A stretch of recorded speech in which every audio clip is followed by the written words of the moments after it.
Hello everyone and welcome to Stan the Wine Man TV. I am your host, Stan Rattan, and this is the Blue Collar Wine Show, where I try to help you spend your wine dollars wisely.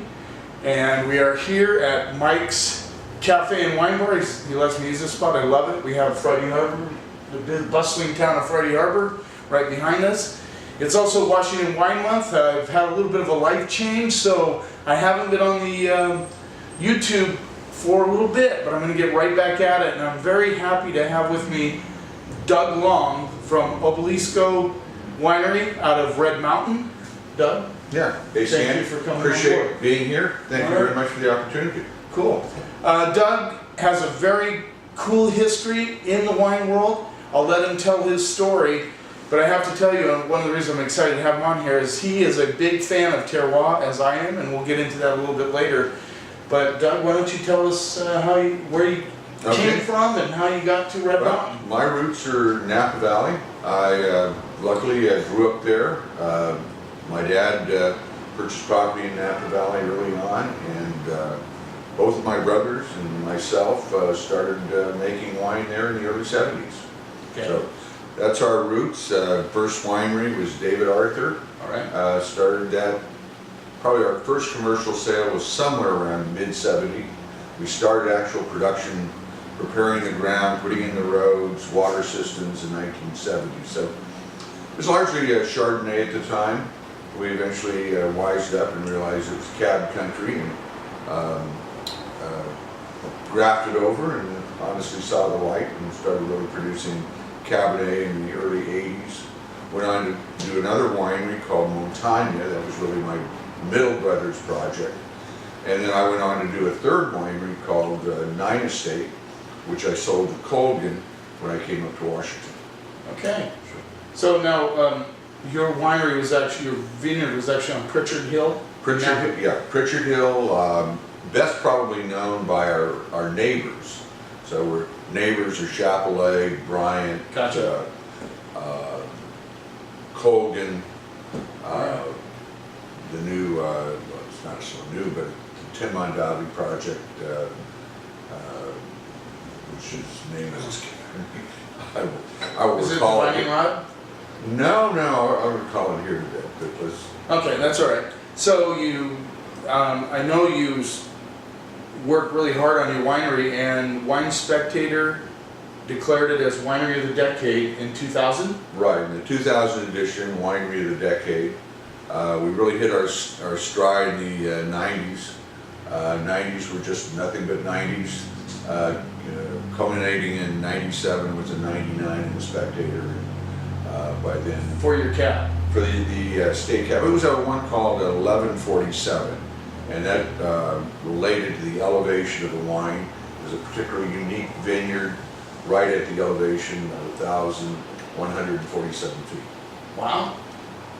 So that's a big deal, Winery of the Decade. I mean, that must have really just rocketed your sales. It did. I mean, 90s tried to, you're fighting yourself. This is not an easy business, as you know. Yeah. And with a new winery, and we were slugging a Chardonnay around, and I'm driving my station wagon with kids and a couple cases of Chardonnay, trying to, schlep off a case here, a case there. And, nobody really would give you the time of day. And that's just, everybody had their own deal. There was a lot of Chardonnays in the market. And ours was hit and miss. I mean, sometimes it was over mellow, and sometimes it was overly oaked, and we didn't really find our stride until we... Do you do a Chardonnay now at Obelisco? I do. We don't do much. We do one about every other year. Okay. And we make that wine as we do the Rosé and a Riesling. We make that in our Woodinville facility. Okay. So all right. Anything low production, we'll do over in Woodinville. Large production, the reds, we do over in Red Mountain. Okay. All right. So interesting. We had a winemaker's dinner over at Coho Restaurant, and Ken, your partner, godson, he said that you have a unique planting system that you kind of developed in Pritchard Hill and then adopted it on Red Mountain. So what is that? Well, basically, very, very tight spacings. We're not quite down to meter by meter, but we're 4 to 6, and we're even squeezing it 4 to 5, which means 4 feet between plants, 5 feet on the rows. On the rows, okay. So we're plugging in about 2,000 vines per acre, where normal for Washington State is slightly less than 1,000. So about double density. Yeah, the density, it's expensive to put in. You've got a lot of drip, you've got a lot of plants, you're putting a lot into the property. But, and by the way, my yield is not going to be any more than if I had 1,000. So what is the concept behind that? Why the density? Well, the density is we wanted to produce really small berry, really intense fruit. And we're all about really producing fruit where you get that varietal characteristic. That's what it's all about to us. So trying to produce the best fruit with the best varietal intensity. We even have gone to a thing, and I think we might be the only winery that actually we measure pounds per plant. Pounds per plant. Right. And you can say, okay, do you do 4 tons per acre, 5 tons per acre? That's out of the rearview mirror. You go back and you look at the last 5, 6 years, you say, okay, yeah, well, that's what we do. Okay. But now, with putting in a new vineyard, starting from scratch in Red Mountain, really you look at all the technology, all that you know about grape growing, and you really adapt that to the new project. So we went away from tons. We said, look, we know that so many spurs on a vine are going to produce so many clusters. We want really small, tight clusters. That's going to represent about 4 pounds per plant times 2,000 vines. There you go, 4,000 tons. So it's pretty. So you're more of a farm. You told me you like the farming aspect. Farming. Hey, that's I love it. Yeah. I love everything about it. We think we produce the best fruit that there is. We charge the highest price in the state of Washington for our fruit. Yeah. We grow now for about 20 wineries. So what are you, 5,000 a ton? 6? We're not up there. Okay. We're around 3,500. Okay, that's. I mean, by Napa prices, it's not. Well, yeah. Well, But by Washington we're not. standard, it is. Yeah. So we put a lot of effort. We've got a great vineyard management team, and so when we're done and when we harvest and we bring that fruit in, we can honestly say we're giving you the best that we can do, the best fruit that we can possibly. It shows in your wines. I mean, obviously. Now, are you the winemaker? Here's the way it works. Okay. I oversee vineyard operations. I oversee crush. Okay. Okay, I make sure when those grapes come in, how they're pressed, what goes on. We use another facility to cellar it. Okay. They cellar it. I get the numbers on fermentation. If there's a stuck fermentation, we'll deal with that. Deal with when we think, okay, it's right to go from tanks to barrels. Gotcha. I do the barrel rotation, going from new to neutral, back to new, Okay. or whatever rotation All right. we've got. And then I do all the blending Yes. and call the bottle. So Do you blend by committee? Do you have a couple guys that sit in on it, or do you just do it by yourself? No, it's me. Wow. Yeah, I mean, you have other people that are in there at the time. I invite people in, but you know what? I blend to my palate. I blend to what I like. And at the end of the day, I got to be talking about this for 365 days every year, and it better well be something you can talk I about. like. Right. Yeah, exactly. Well, you have a good palate, I'll tell you that much. This one here is a unique little gem. Yeah, tell us a little bit about this, because just to explain, most wineries do what they call a Saignée method when they're making rosé. In other words, they bleed off some of the juice after it's sat on the skins for a little bit, so they can. Some of it has to do with dollars. They can get more dollars because they now have a rosé, which they wouldn't have had normally. So they bleed off some of the juice, and then they use the rest of the juice for whatever they're making. Let's take a quick look at this. This is a Obelisco Estate Rosé Cabernet. So it's made from the Cabernet Sauvignon. Is that good? My son Mike is helping me for the first time. Is that good? Okay, excellent. This rolls in about 35 bucks. Not cheap for a rosé by any standards. But so tell us a little bit why you decided to go with Cabernet, and you do not use the Saunier method on this. No, it's traditional, old world. We press it much like we do with a Chardonnay. So we use a bladder press, get the juice. We then add back the skin strictly for color. It's about 8-9 hours on the skin. It'll color up. Then off we go and into fermentation. Okay. So it's a very, very old world traditional rosé. Provence does that. Yeah. Exactly. Okay. Cabernet is not a normal grape for rosé. Usually we use Grenache or Cinsault or Mourvedre. Yeah. What made you decide to go with Cab? I wanted to see, honestly, the first time what would happen. I'm a great one for, let's roll with it. Yeah. You know, let's just sort of see what happens here. You know, and you know, maybe go a little off the wall and do some things that are maybe not so traditional. And that was with this. Let's say, you know, I mean, I've made rosés with generally Sangiovese in the past. Okay, that's very common in the state of Washington. So my thing is, well, let's just see what happens with the caps. We took initially it was a ton, and damn, you know, we loved it. It had a flavor profile that was very different. It was initially right after fermentation.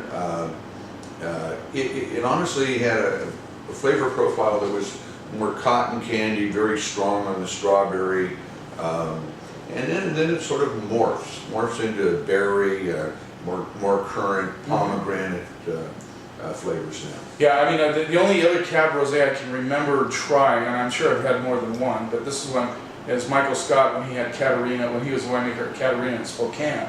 And I tell you, it blew me away. And that was way back in the day. I mean, Catarina doesn't even exist anymore.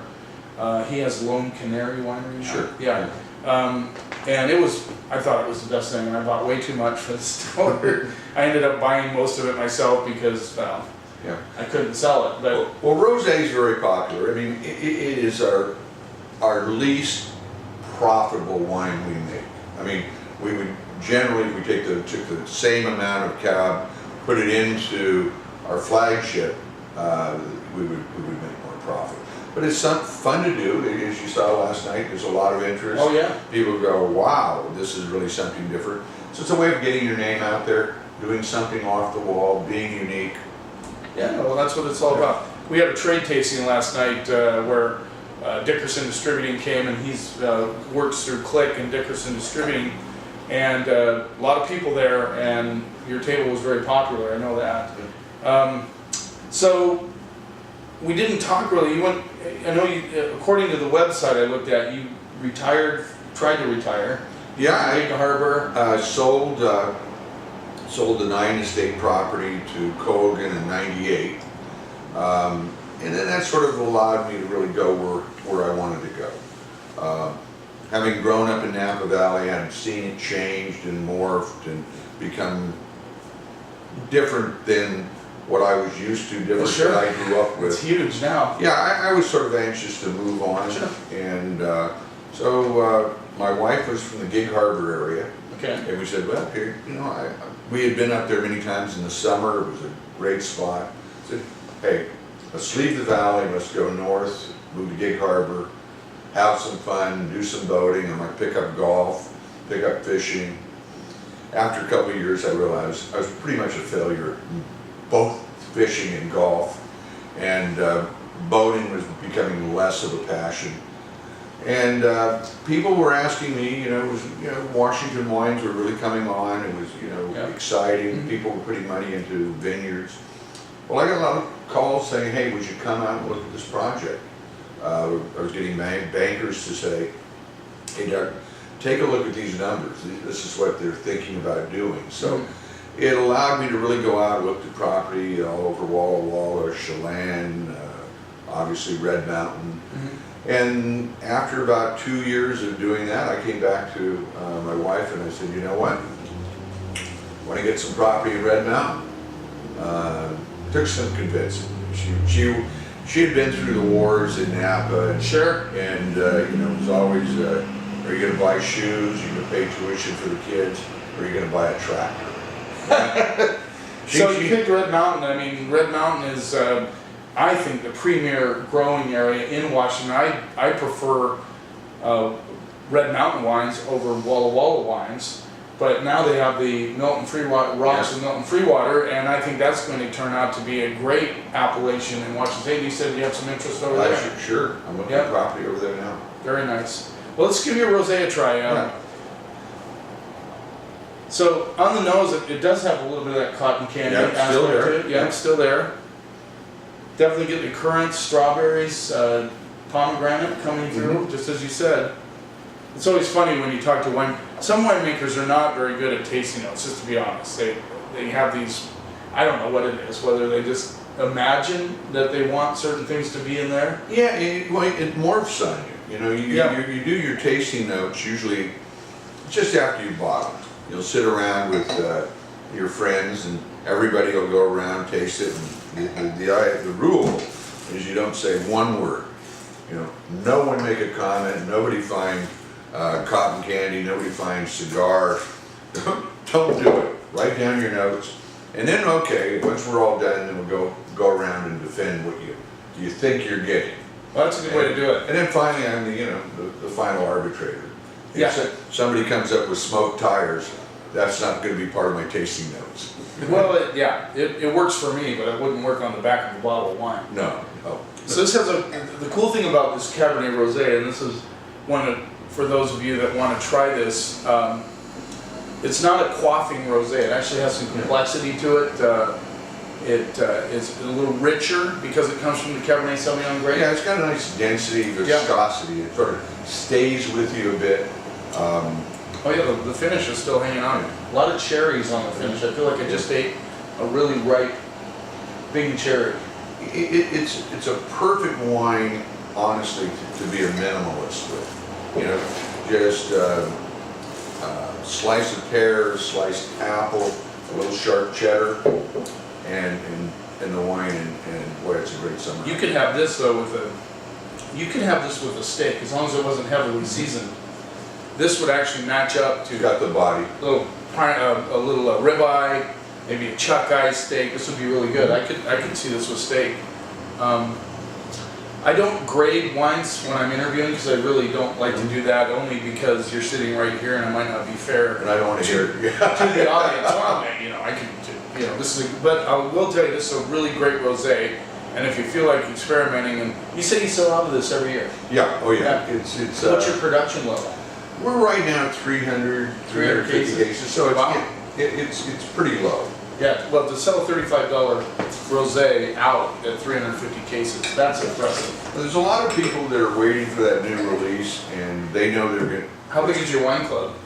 We're running now about 800. 800? That's a good amount. And you have your tasting room in Woodinville. We actually have two now. You have two? Two very distinctly different. We've got one that is more the traditional tasting room. That's in the warehouse district. A lot of people come up to the tasting bar, and it's what you might expect. What other wineries in the warehouse district? Is Janik in the warehouse district? Not Janik, but you'll. I'm not as familiar with Sparkman, Gorman. Okay, gotcha. Mark Ryan? Mark used to be. He's now over in the schoolhouse. Okay, and you have one in the schoolhouse? We have one in the schoolhouse. But that's a whole different feeling. That one, you're served. It has really nice seating, outside, inside. So you sit down, we serve small plates, so we pair some food with the wine. So it's really meant to be a very relaxing, you're not sitting up the bar waiting to put your glass up there. That's in the warehouse district. Right, yeah, well, the schoolhouse is the sit down. No, the warehouse is the one where you stand. Exactly. Yeah, okay. And I don't, it is what it is. I hate to see somebody that's 3 back putting a glass forward. Yeah. It's just not the experience I want. Well, it's nice to have 3 back though. Yeah, it's okay. Okay, now we're looking at the 2012 Obelisco Estate Syrah, and it says you even put the that's the name of your vineyard, Les Gosses. Yeah. Les Okay, Yeah. vineyard. 2012 was a great vintage for, are we good? $40, I sell this at King's. Love this Syrah, I've had it before, so I'm not gonna beat around the bush, it's a great Syrah. Do you feel as I do that Syrah is probably best expressed in Washington State, probably better than anywhere except for the Rhone Valley? It would be my experience. I think Washington, there's a lot of diversity on the Syrah. And I like big Syrahs, as you know. Yeah. And I think, I think really, I love what's done in Walla Walla. There's a lot of, little microclimates and some great Syrahs. Yeah. I think Red Mountain's a little bit behind the time, and we're just sort of catching up with Yeah, Syrah. definitely with Syrah. I know Waters is one of my favorite. Right. Lois Vineyard, Waters, are you familiar with that one? Yeah. Big, gigantic. Yeah. Maybe too big for some people. Yeah, well, I'm sort of go big or go home, This is a really unique clone. It's a Phelps clone that we use for the Syrah. Okay. And there's really not a lot of it grown in the state. And the reason I went with the Phelps is I originally tasted it in Napa Valley. My brother was the winemaker at Phelps. Oh, was he really? And he brought some home, and as your typical younger brother does, he says, "Hey, try this, man, it's great, you love it." Yeah, that's fantastic. And that's all you're gonna get, because we're pulling out the vineyard tomorrow. Really? Yeah, it takes a lot of heat to grow this. And in Napa Valley, contrary to popular belief, it doesn't have nearly as much sun and heat as Red Mountain. Oh yeah, absolutely. So this takes a lot of heat to grow. We certainly had it in spades in Red Mountain. Yep. And so what I loved about this clone is the finish. The finish is spicy. Okay. And so it just gives that warm, you get all that mouthfeel, that nice Rhone Syrah feeling, but the finish is spicy.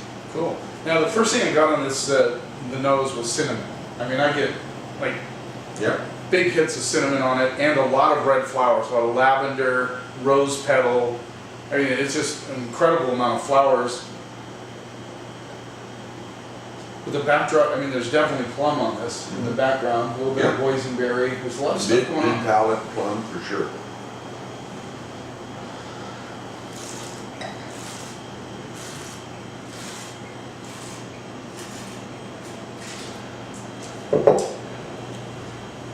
Actually, this wine, I'm going to buy a bottle and tuck it away for 5 years, because this, you're right, it's very spicy, but it's pretty tight. Yeah. It's a pretty youthful wine. It is, it's a 12. It reminds me a little bit of like a Cote Rôtie style, with a little New World love in it.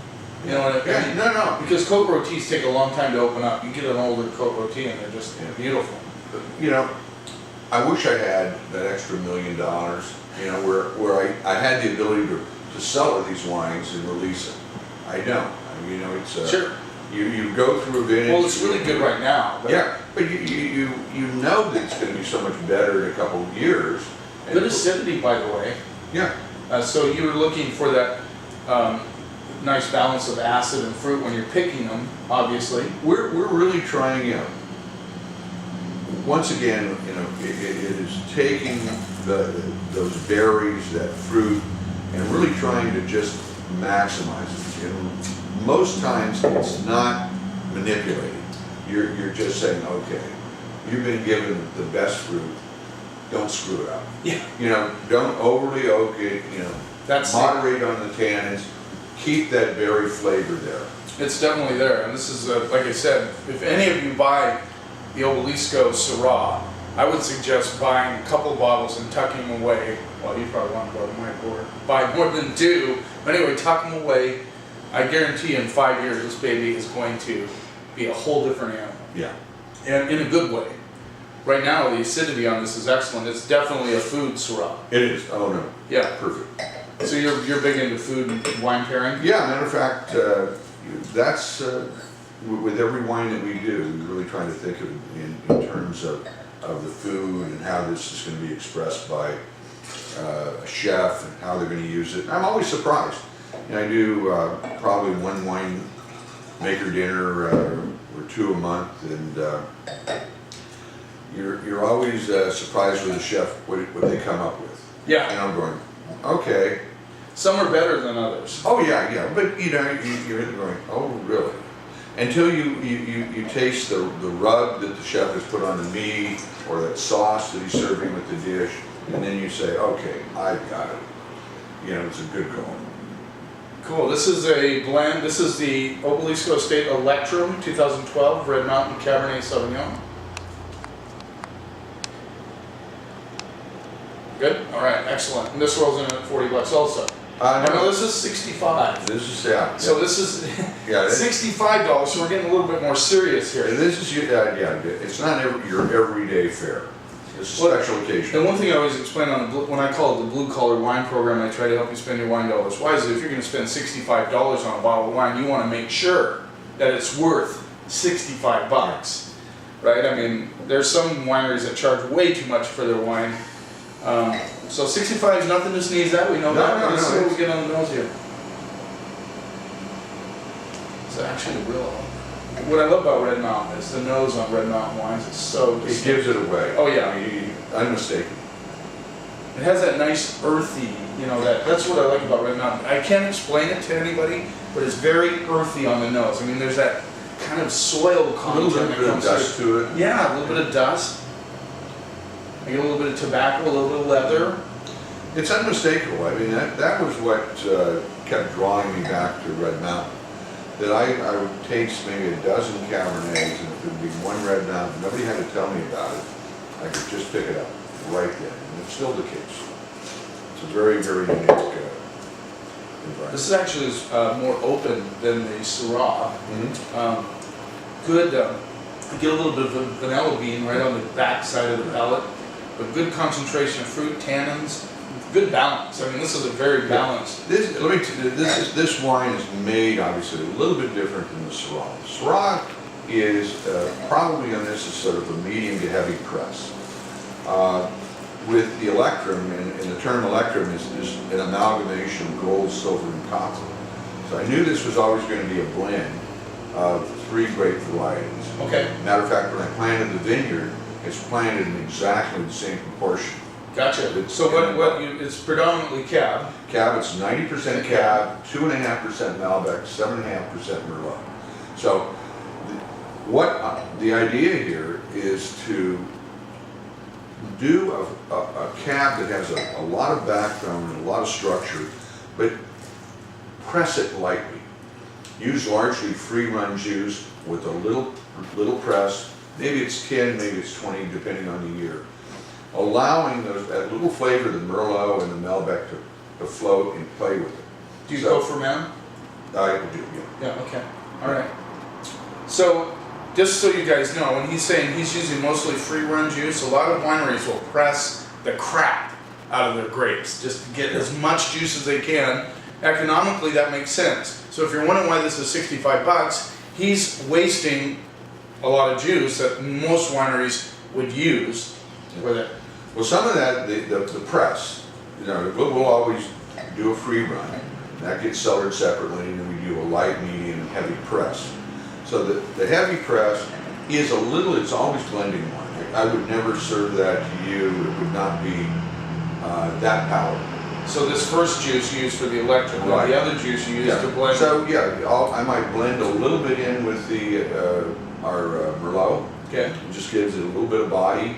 So Okay. it really don't waste it, but you know, you hold it back there, and if you need it, it's there. Okay, makes perfect sense. Less oak on the Right. Oh yeah. the hard press side of it. Correct. Okay, So good. this was meant. I thought maybe he was throwing away wet grapes here for No.